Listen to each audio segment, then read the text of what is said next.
Good day, dear traders. Let us review the major economic events of the past week. The US dollar index continued rising last week.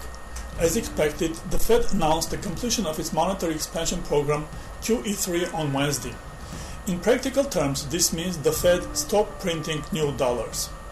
According to the recent Fed statement, the US economy is on track for recovery. The foreign exchange markets got some good news on Thursday.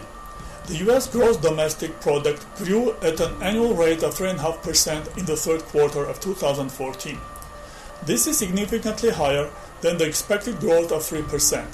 In our opinion, this happened mainly due to reduced imports and consequently lower trade deficit. The shale oil extraction in the United States expanded sharply, resulting in reduced demand for traditional oil in the world market. Note that the US natural gas price is almost 3 times lower than in Europe and 5 times lower than in Japan. It lowers the US production costs.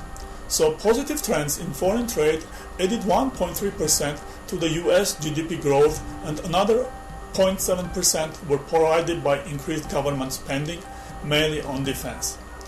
Thus, the tense political situation in Syria, Iraq and Ukraine is good for the US economy. Currently, most investors expect US GDP growth in 2014 to grow 2.5% to 3%, and the first Fed rate hike to occur in October 2015. Although in our opinion, US economic data released on Friday were neutral, the US dollar kept growing. Note that amid the positive US economic data, the economic statistics from EU looked rather weak. The ECB officials did not reveal fully the plans for monetary policy easing. Meanwhile, the inflation rate in Eurozone fell in October, which increases the deflation risk and weakens the euro under current conditions. The major economic events of the current week are planned to take place at the end of the week.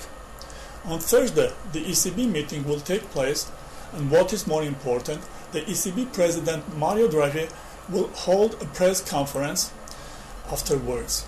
Investors hope that he will reveal the plans regarding the timing and the volumes of the ECB bond purchasing program.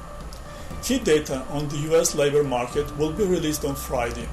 The Fed officials are expected to give speeches the same day, including the Fed Chair Janet Yellen. We assume that the tentative outlook is positive for the US dollar. This was all for the week. See you next week.